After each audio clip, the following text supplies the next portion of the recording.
Have you ever felt tired, without knowing exactly why? Not because of work, not necessarily because someone hurt you. It's just that you wake up in the morning with a heavy heart. And when night falls, you don't even know what you're sad about. There are days like that. Days when your mind feels like murky water. You don't want anyone to stir it. But you also can't see a way to make it clear again. You're watching one Dharma teaching each day.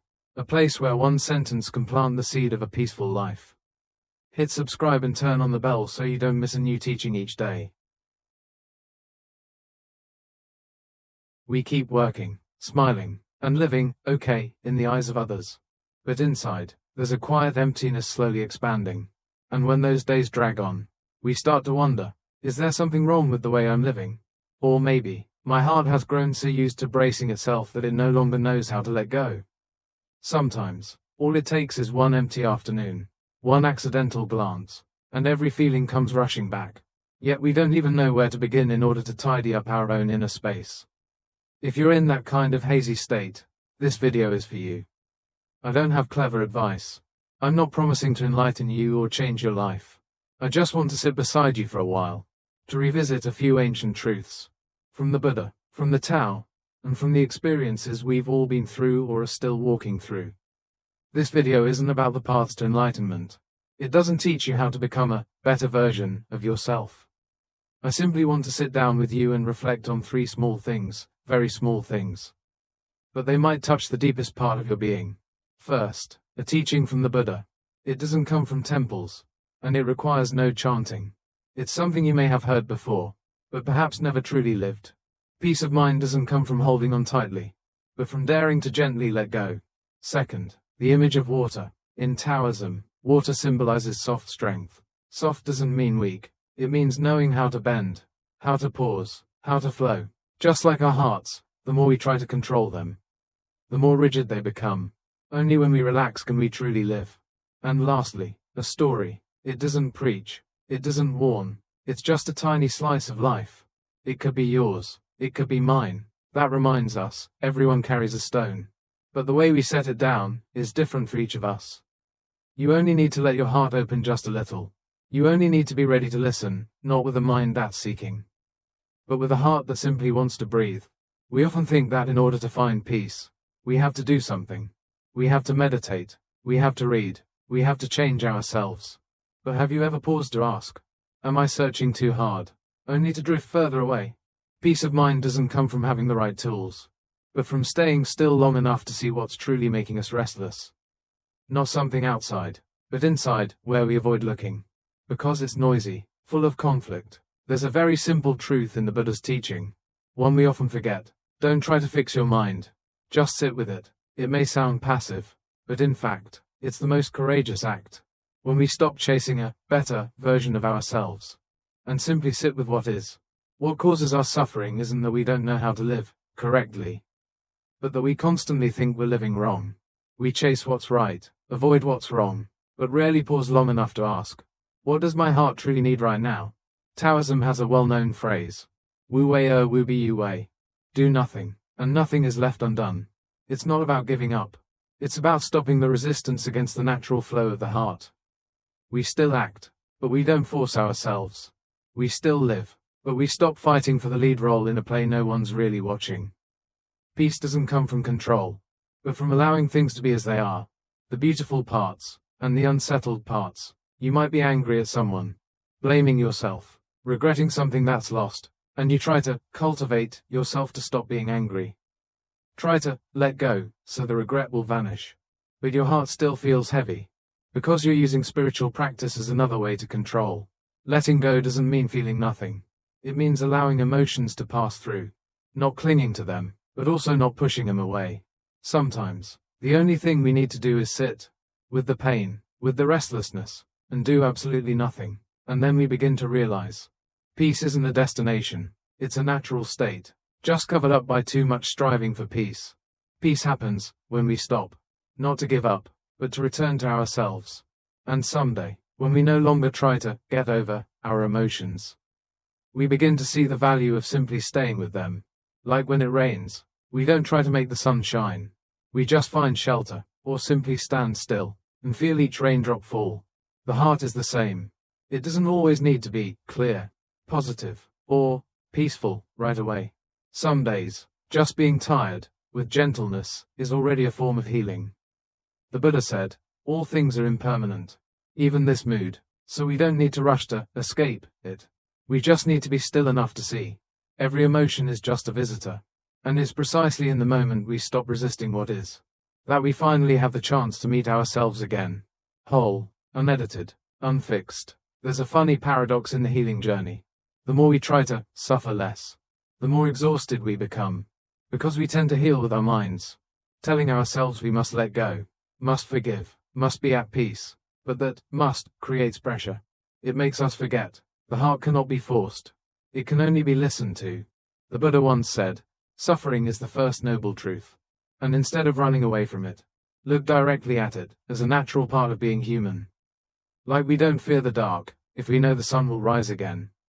And the Tao says, strength isn't found in conquering, but in softening. Like water, water doesn't resist stone. It embraces it, flows around it, and over time, even wears down what seemed unmovable. In Buddhism, there is non-attachment. In Taoism, going with the flow. Both teach us the same thing. Don't cling to anything, not even the image of who you think you should become. When we stop clinging, the heart naturally returns to its original state, open, clear, and full of life. Emotions don't need to make sense. You don't need to understand why you're sad. You don't need to name every feeling. You just need to acknowledge that it's there, because every emotion has the right to exist. Instead of asking, why am I so weak? Try asking, what do I need right now? Sometimes, what you need isn't an answer, but a hug, a moment of recognition, a space to breathe without being judged. Why is it that the more we practice, the more we sometimes suffer? Because we expect ourselves to become wise, calm, and peaceful. But the Buddha didn't teach us to become saints. He simply taught us to see ourselves fully, without embellishment. The Tao doesn't demand that we fix ourselves. It only reminds us, go with the flow. Flow with the heart, with the heavens, with the situation at hand. Those who suffer more the deeper they practice are often the ones practicing to attain something. But true spirituality isn't a process of gaining, it's a journey of letting go. Emotions are like the weather. There's sunshine and rain. There are still days and stormy ones. You can't stop the rain by yelling at the sky, but you can learn to take shelter and trust that the rain will pass. The mind is the same. It doesn't always have to be clear, bright, or joyful. Sometimes, just being allowed to feel messy is enough to lighten the load. You don't have to be strong right away. If today you feel weak, then be weak. If today you feel tired, then rest. You don't have to push yourself to be better every day. Water doesn't always rush. Sometimes it's still, like a mirror, and it's that stillness that nourishes all life. You don't have to be someone else. You don't even need to resemble the ideal self you hold in your mind. You only need to return to your breath, simple, honest, and unforced. In truth, healing is about returning, not advancing. Many believe the path of practice is one of ascending. But the further we walk, the more we see, this path doesn't lead us anywhere. It only brings us home, back to ourselves, to the plain truth. We're as we are. And when we stop trying to change ourselves, a gentle lightness arises, not from figuring things out, but from no longer being afraid. The Buddha teaches us to see, without judgment. The Tao teaches us to let go, without control. And life teaches us, peace is not a goal, but a state we enter when we stop trying to become anything. You don't need to heal in order to be okay. You just need to allow yourself to be, even when you're messy. Modern psychology often pushes us to be better, stronger, more resilient. But what if we're simply too tired of being more every day? Maybe you don't need more. Maybe you just need to be real. Real with your fear. Real with the unexplained tears. Real with the moment you feel not as capable as others. Not as wise as the books say. Not as serene as your ideals expect. And that's okay. Because healing only begins when you stop pretending. Stillness is not about stopping movement, but about not being pulled away. You can't stop the current of life, but you can choose not to be swept along. Like sitting by a river. You don't have to jump in to understand the flow. Emotions are the same. You don't have to unravel everything. You only need to sit there and quietly watch it pass. Zen has a saying, the mind is like the sky, thoughts are like clouds. Clouds come and go, but the sky remains still. Emotions are clouds. Our true nature, the sky, And if you're feeling tangled, perhaps it's only because you're staring at a cloud and have forgotten the sky behind it has never changed. Healing doesn't come from doing more, but from letting go. Let go of expectations. Let go of self-blame. Let go of labeling every emotion. Let go of the need to be enlightened. Someone once asked a Zen master, "How can I make my heart feel lighter?"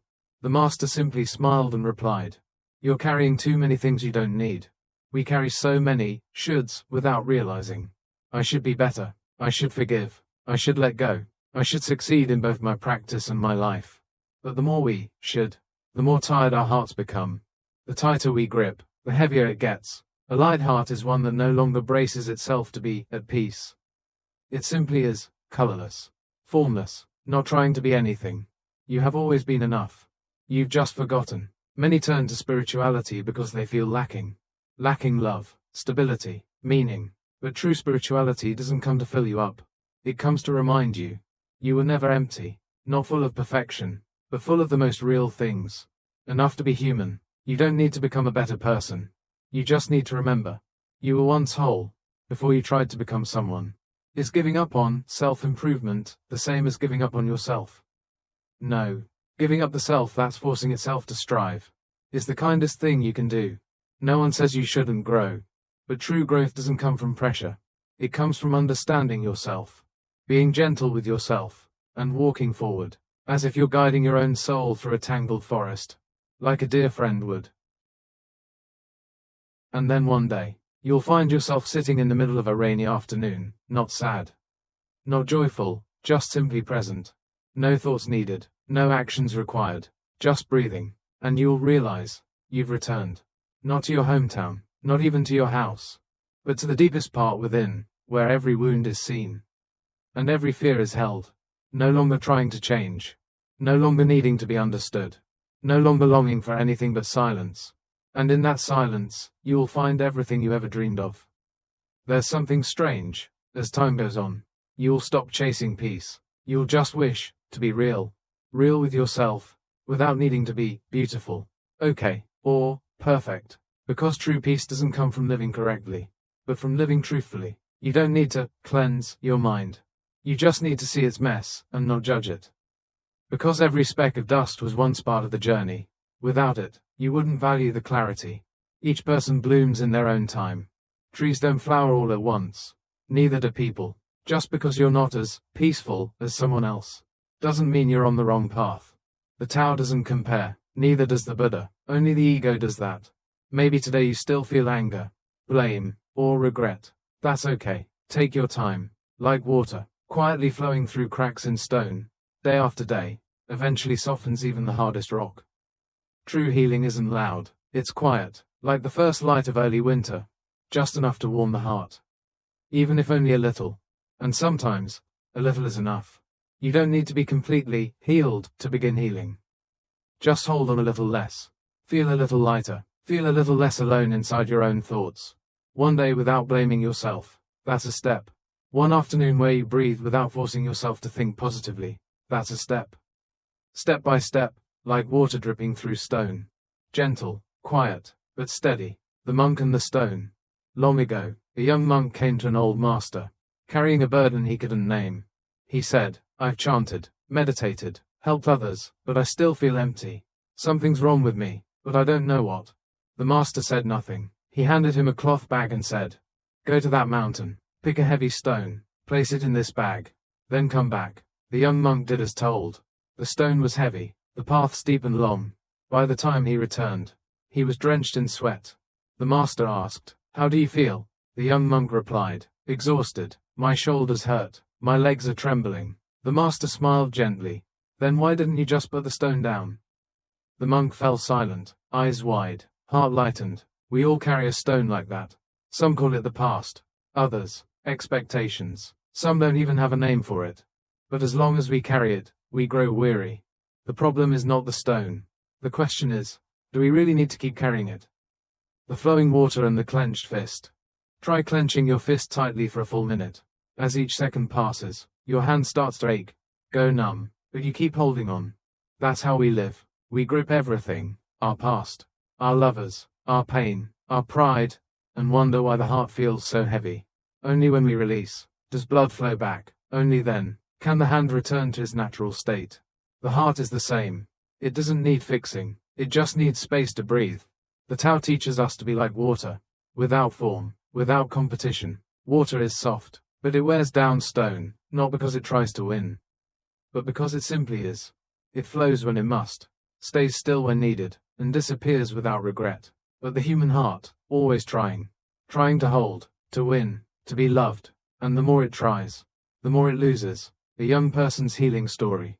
I once met a friend, 27 years old, always rational, seemingly strong, someone everyone thought was stable, until one day, they broke down while washing dishes. Not because of anything big, just a fragment of memory, a father's voice from childhood. Don't be weak, you have to be better than others. They lived by that sentence for over 20 years. Always striving, always proving, always trying to earn love. Until one day, the body said no, the heart said no. They began seeking healing, books, retreats, mindfulness courses, but it only made them more exhausted. Until someone asked them, if you didn't have to be anything right now, what would you most want to do? They were quiet for a long time, then whispered, I just want to be weak. Just for a while. Healing began in that moment. Not from knowing something new, but from daring to be honest. Daring to be weak, daring to be tired, daring to be imperfect. And then, little by little, they learned to breathe without forcing positivity, to feel sadness without guilt, to sit in silence without thinking it was giving up. Today, they're still not fine by old standards, but they live more truthfully. They smile less, but more deeply, speak less, but more honestly, and most importantly, they no longer see themselves as someone who needs to be healed. Because they understand, everything was always enough, it just needed to be acknowledged. The cup that's already full. One day, a man visited a wise Taoist master, carrying countless questions about life, the way, and happiness. He spoke non-stop, question after question. The master said nothing and quietly poured him tea. The cup filled, then overflowed. Still, the master kept pouring. Startled, the guest cried, Stop, the cup is overflowing. The master smiled. Yes, just like your mind, when it's full, how can anything new enter? This old story is incredibly true today. We enter the healing journey already full of beliefs, pressures, expectations, ideals, and advice we haven't yet digested. The mind cannot receive something new if it's still crowded with the old, even if the old thing is the desire to heal. So sometimes, before learning how to love, forgive, or let go, the first lesson is to empty. Empty doesn't mean hollow. It means space to breathe, silence to listen, humility to receive. Truth, the one who smiles may still be struggling. Some people laugh brightly in every gathering, but can't sleep at night. Some are always there for others, but can't face themselves. Some speak of spiritual practice, but never allow themselves to sit quietly with their brokenness. No one is wrong. We are all human. Each of us wears a shell to protect ourselves from a world that moves too fast and judges too harshly. But if you're brave enough to set that shell down, even for a few minutes a day, that's the beginning of healing. Maybe after watching this video, you still won't feel at peace. That's okay, because this video isn't meant to heal you instantly. It's only here to sit beside you, like a friend, on a weary afternoon. And if you've made it this far, then maybe you're not as alone as you think. We're all carrying stones. Some have set theirs down. Some are still holding on. But as long as you know, you deserve to be light, then the day you let go will come. You don't need to be a perfect practitioner. You don't need to know everything. Just one breath without forcing. One moment of loosening your grip. That's enough for the heart to slow down. And if this video has helped ease your heart, even a little, subscribe. Not to learn more, but to have a place to return to, whenever your heart feels tired. I'll keep telling you more stories, so that with each pause, you'll feel a little closer to yourself.